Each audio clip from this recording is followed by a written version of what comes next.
Boa noite, galera. Nós somos o Grupo 12, Caderno 7, de Responsabilidade na Construção Civil. O grupo é composto por mim, Alexandre, Luiz Eduardo e Carolina Urias.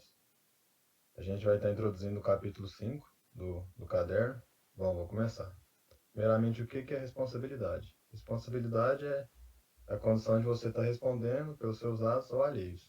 A lei trata do profissional que é o responsável técnico de uma obra. Só que tem divergências e discussões sobre isso porque o profissional ele vai orientar. Só que cabe a pessoa que foi orientada atender ou não, certo? Bom, a gente tem responsabilidade que independe de culpa, que é dividida em objetiva e subjetiva. Objetiva. Objetiva é quando não precisa achar um culpado. Basta provar a relação entre o evento e o dano, para que ocorra indenização. Por exemplo, atividade de risco. Subjetiva. Subjetiva é você tem que obrigatoriamente ter um culpado comprovado para que ocorra indenização. Bom, o que recomenda-se antes de iniciar qualquer construção? A gente, no curso de engenharia civil, isso é bem reforçado, que é uma vistoria prévia do local, se possível, e para segurança, com um relatório fotografado. Por quê? Porque a gente vai estar segurando em relação aos vizinhos. Você faz a obra tudo lá, não tem nenhum registro de como estava. Aí os vizinhos vão pegar e falar assim, não, mas isso aqui não tinha, entendeu? E esses casos. Aí o vizinho pode estar aproveitando para você estar arrumando um problema que ele já tinha. É fundamento normal da responsabilidade. Bom, a gente tem culpa e tem o dolo. A culpa. Culpa acontece quando não se tem intenção do dano. Quando você é imprudente, quando você viola um dever que já existia. E o dolo é quando você tem a intenção daquele ato que você está fazendo, intenção de causar o dano. Dudu, você tem qual slide? Pode passar até o slide 4, por favor. Agora falando em questão de fontes de responsabilidade. A gente tem legal, que é a lei, né? Ordem pública. É uma coisa que não tem chororô, não tem o que mudar. Contratual, que é o acordo entre as partes, né? Aí depende do contrato. E extracontratual, que é quando ela ocorre ou surge de atos ilícitos. Pode passar o slide para o quinto. Bom, o que o Código de Defesa do Consumidor diz? Ele diz que o construtor deve ser responsável pela fase de projeto, de execução e de pós-ocupação de uma obra. No projeto e na execução, o construtor ele tem que tentar ao máximo minimizar os erros, que é os erros corriqueiros de obra. Na fase de pós-ocupação, ele tem que dar a garantia de pelo menos 5 anos que aquela obra não vai ter danos, não vai ter problemas para o cliente. Bom, as responsabilidades oriundas da construção. Só de você construir, você é responsável. A gente tem a perfeição. Dentro da perfeição, a gente tem alguns subitens. Isso está no slide 6. A gente tem o prazo para reclamação, que é de 90 dias. O que acontece com esse prazo de reclamação? Quando ele é atendido e o construtor faz o reparo, começa a contar de novo 5 anos de garantia que ele tem que dar.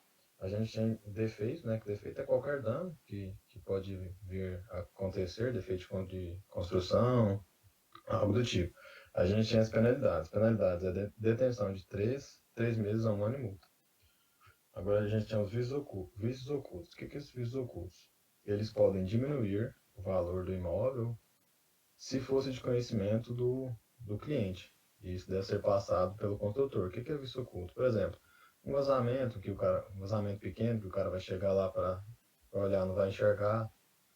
A gente tem os vícios aparentes. Os vícios aparentes são aquelas fissuras, uma porta em uma janela mal colocada. Isso também diminui o valor do imóvel e o cliente pode rejeitar comprar ou rejeitar o preço que ele está cobrando, pedindo que ele abaixe. E a gente tem o requisito do não atendimento da reclamação. O que é o não atendimento da reclamação? A pessoa, logo que ela vê o defeito, pode fazer uma reclamação, por escrito, preferência, e vai aguardar o prazo de 30 dias de resposta do construtor. E o construtor pode tanto negar ou pode fazer o reparo, e vice-versa. Vou desligar o microfone agora para prosseguir a apresentação. Boa noite, eu sou a Caroline. Eu vou falar também sobre as principais características das responsabilidades, da solidez e de segurança. É de responsabilidade do empreiteiro as patologias que comprometam a solidez e a segurança da construção, como infiltrações e corrosão de ferragens, assim como erros de projeto. Prazo de garantia e prazo prescricional.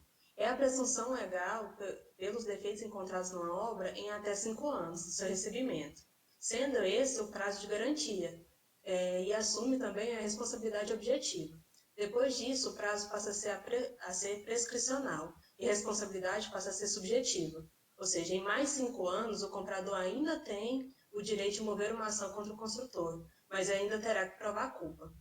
No total, o comprador terá 10 anos de prazo. Do solo. São os defeitos devido à estabilidade, resistência ou firmeza do solo. E mesmo sendo informado ao comprador, ao proprietário, essa responsabilidade ainda será do empreiteiro. A sequência profissional de responsabilidades.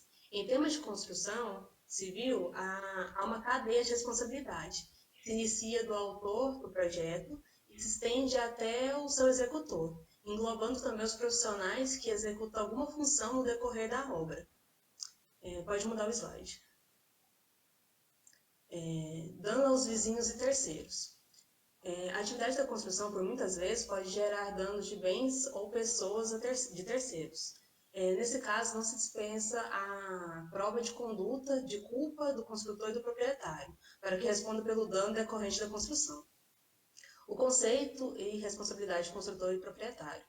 O construtor, sendo alguém habilitado, ou seja, licenciado profissionalmente para construir, responde sempre pelo ato culposo e lesivo resultante da atividade própria ou de funcionários da construção.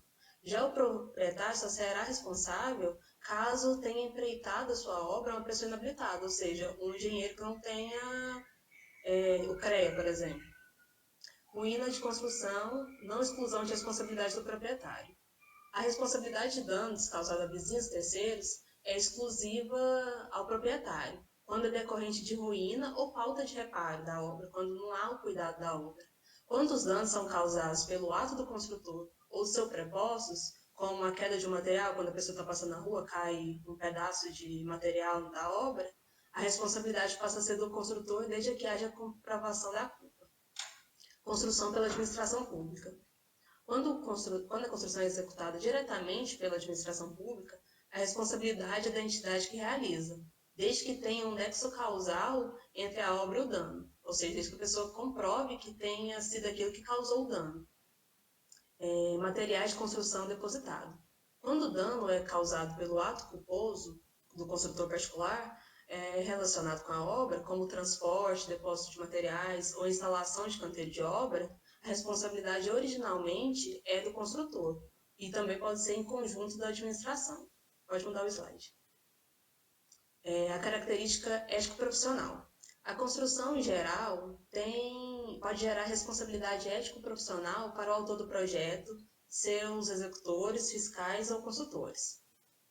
A falta ética contraria as condutas morais na execução da atividade profissional e pode advir de diversas maneiras. O plágio de projeto é a cópia da concepção de outro profissional com modificações de detalhes, mesmo que esses detalhes sejam para melhoria do projeto. Se não tiver autorização do autor, será uma falta. A usurpação de projeto é a cópia de concepção de projeto na íntegra, ou seja, na sua totalidade, sem autorização também. A alteração de projeto é a introdução de modificações na concepção original sem autorização prévia. Pode mudar o slide. A característica trabalhista e previdenciária. Responsabilidades que resultam de relações de trabalho entre o empregador, pessoa física ou jurídica, ou com o seu empregado, que unicamente é uma pessoa física, como a gente aprendeu no módulo piloto. Administração pública. Quando a administração pública executa suas obras pelos seus órgãos e suas entidades, com o seu pessoal, ela vai suportar todas as responsabilidades e os encargos. Mas se ela contratar uma empresa particular habilitada, nessa situação ela se mantém como simples dono da obra e só vai responder pelo que for inerente a ele. Eu vou desligar meu microfone para prosseguir a apresentação. Agora eu vou dar prosseguimento e vou falar um pouco sobre a questão dos fornecimentos. O caderno 7 dispõe de três modalidades de construção: da construção por empreitada, a construção por administração e a construção por tarefa. E de acordo com essas modalidades de construção, também fala da questão dos fornecimentos de materiais que podem ser tanto por parte do construtor como por parte do dono da obra, conforme o que constar no contrato. A primeira modalidade de construção que eu vou estar falando é a construção por empreitada. Essa construção por empreitada pode ser subdividida em empreitada de lavor e empreitada de materiais. Na empreitada de lavor, o construtor não tem qualquer ligação com a questão do fornecimento de materiais. Já por outro lado, na empreitada de materiais, o construtor ele entra em contato com a construção e também com a matéria-prima, respondendo integralmente pelo fornecimento e pagamento perante o proprietário e perante a qualidade da obra. Em relação ao registro de contrato da empreitada, por que é importante a gente ter esse registro de contrato da empreitada? O registro de contrato deve ser realizado porque uma vez que, no caso do contrato da empreitada de materiais, se não for registrado ou não constar em escritura pública, a responsabilidade pelos materiais adquiridos é conjunta e solidária do proprietário e do construtor, uma vez que ambos são beneficiários da construção. Deixa eu só mudar o slide aqui. Agora, a construção por administração. A construção por administração ela é limitada em executar a obra em conformidade com o projeto aprovado e com a técnica mais adequada, aplicando os materiais que são entregues pelo dono da construção, ou seja, o dono que vai disponibilizar os materiais e o construtor vai ter que utilizar eles da melhor maneira possível. Caso o construtor administrador adquiriu pessoalmente os materiais com notas, duplicatas, o nome próprio, caso ele tenha ido adquirir os materiais, o proprietário deve se solidarizar pelo pagamento das mercadorias, uma vez que apresentadas as notas e todos os documentos que comprovem isso. Registro do contrato da empreitada. Assim como na modalidade anterior, é importante o registro de contrato porque, quando há ausência disso em escritura pública, admite-se uma responsabilidade conjunta e solidária do construtor e do proprietário. Em relação ao recebimento de materiais, recebido o material na obra pelo construtor, administrador ou pelos seus pressupostos, surge a obrigação do pagamento pelo preço dos materiais. Construção por tarefa é a última modalidade e nela os materiais podem ficar a cargo do dono da obra ou do construtor. Consequentemente, a responsabilidade pelo fornecimento é daquele conforme o ajustado em contrato. O construtor, ele como técnico profissional da construção, será sempre responsável pelo emprego dos materiais, ou seja, devendo recusá-los quando comprometem a imperfeição do seu serviço. Podendo judicialmente, ele pode pedir uma rescisão de contrato por inadimplência. Esses foram a questão dos fornecimentos. Agora eu vou falar um pouquinho sobre os tributos. Os encargos incidentes sobre a atividade de construção, impostos, taxas de contribuições, PIS, em princípio, responsabilidade do construtor, pessoa física ou jurídica que executa a obra e subsidiariamente do dono da obra.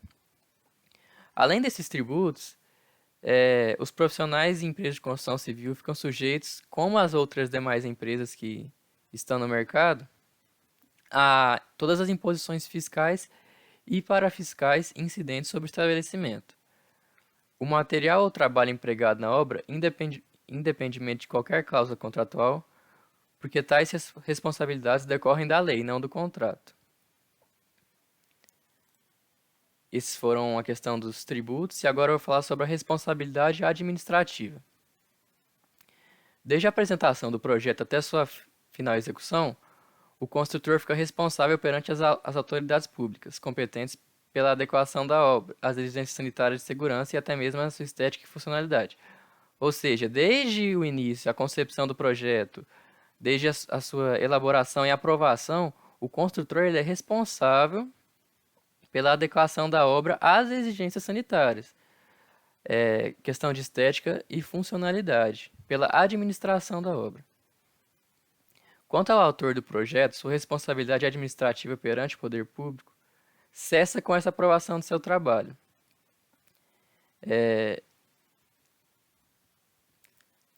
Existem algumas sanções administrativas que são impostas em casos de inadequação no cumprimento da responsabilidade administrativa. Algumas delas são multa, embargo da obra, interdição de atividades, suspensão temporária do exercício profissional, cancelamento definitivo do registro e faltas éticas com advertência. Agora eu vou falar um pouquinho sobre a questão do desabamento. É admitida a responsabilidade dos proprietários quanto ao dano causado pelo desabamento ou desmoronamento da obra. Então, isso é responsabilidade do proprietário, porém, ele pode se ressalvar dessa ação, uma vez que ele alegando que o profissional utilizou de técnicas inadequadas ou agiu com negligência, imperícia ou dolo. É uma responsabilidade penal e resultante do cometimento de infração definida como crime ou contravenção, sujeitando o autor e o coautor. No caso, o autor seria o proprietário, o coautor seria o construtor ou responsável técnico, no caso o engenheiro. E o Código Penal, ele diz que ainda há duas situações de crime por desabamento. Uma é ocasionada pelo construtor que descumpriu sua função e a fiscalização do engenheiro. Por exemplo, o engenheiro deu uma instrução e o construtor ele agiu de outra forma. E a outra situação que o Código Penal fala é sobre a referência do agente fiscalizador, que é o engenheiro, o arquiteto, a pessoa que está supervisionando a obra.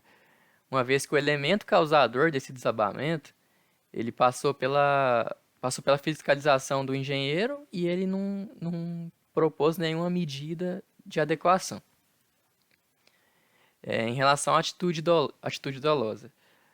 Agir dolosamente é uma forma de propiciar, por uma omissão intencional, a queda da construção ou de partes do solo. E isso pode expor o perigo direto à vida, integridade ou patrimônio da pessoa que está envolvida naquela construção.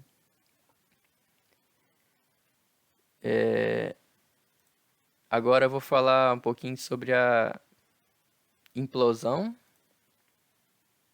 Que no caso a implosão, ela é uma técnica de destruição de edifícios que ocorre de uma maneira diferente, ocorre com a combinação de elementos, uma combinação de explosivos nos elementos estruturais do edifício, de modo a fazer com que a estrutura ela seja destruída e vai convergir para o centro. Ela vai cair sobre si mesma e no caso os destroços não vão ultrapassar uma determinada área. Ela possui sim o risco de vida e de dano, mas não caracteriza o crime de desabamento nem de explosão. Responderá criminalmente se ocorrer morte ou lesão corporal de alguém. Se houver danos materiais a outras propriedades, não vai haver crime por ausência de dolo, mas o executor e o dono do projeto o dono da obra implodida, no caso, estarão sujeitas à responsabilização civil. O que é essa responsabilização civil? É a indenização. Queda de materiais e ferramentas. Decorrente da queda de material ou ferramentas da construção, ocorre a situação penal de lesão culposa ou homicídio culposo. E a responsabilidade é do operário, que deu caso ao evento. O construtor ele vai responder pela coautoria somente se for provada que esse acidente ocorreu, se ele foi um agente facilitador desse acidente, se ele deu uma instrução para o operário, uma instrução errada para o operário que ocasionou esse acidente.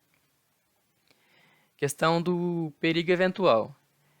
O perigo eventual, ele admite que bastando a possibilidade de perigo, não, sem nenhuma comprovação de dolo ou culpa, isso é suficiente da ação ou omissão que provocou o evento delituoso. Ou seja, basta a possibilidade de perigo para que a lei do caso anterior se torne pertinente também.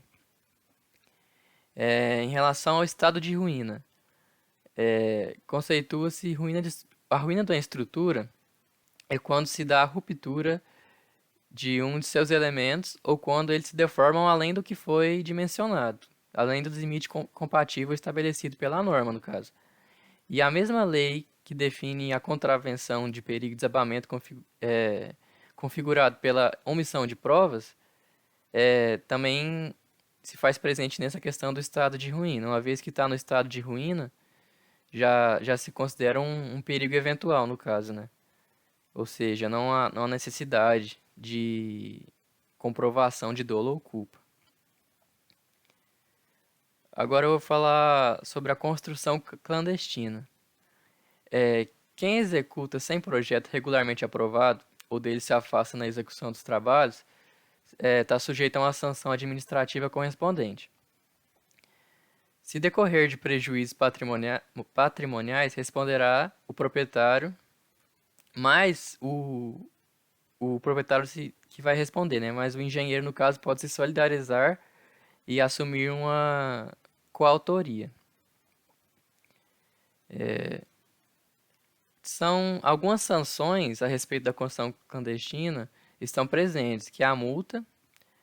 A multa vai ser empregada para aquele que está realizando a obra sem um alvará de construção. E o embargo ele pode ser feito de forma administrativa ou judicial, impedindo prontamente que as atividades sejam continuadas. A demolição já é mais delicada. Quando em desconforme com as normas de construção, localização, altura, questão de projeto, volume, funcionalidade, pode analisar dessas questões, pode sim ser solicitada a demolição e o preço da demolição, no caso, vai ser cobrado ao infrator. A obra pode estar já pode estar finalizada ou pode estar em construção e pode acontecer a demolição de qualquer forma. Em relação às adaptações posteriores a normas, o caderno 7 acrescenta que se a construção clandestina admitir a adequação às exigências legais, ela pode ser conservada, ou seja, essas sanções, algumas podem ser aplicadas, mas no caso da demolição não pode, desde que o interessado, no caso, faça essas adequações às normas no prazo definido. E agora eu vou falar sobre a fiscalização municipal. O poder da polícia da prefeitura ele vai se limitar somente ao exame de adequação do projeto às posturas municipais e verificação da exatidão de execução, não cabendo à polícia municipal verificar a execução do material da obra. E essa foi a apresentação do grupo, com a apresentação sobre o caderno 7, responsabilidades na construção civil. E esse vídeo aqui vai estar sendo disponibilizado no YouTube. O link vai ser compartilhado com o professor Felipe e ele vai disponibilizar a todos da sala no prazo adequado. Essa foi a nossa apresentação e obrigado.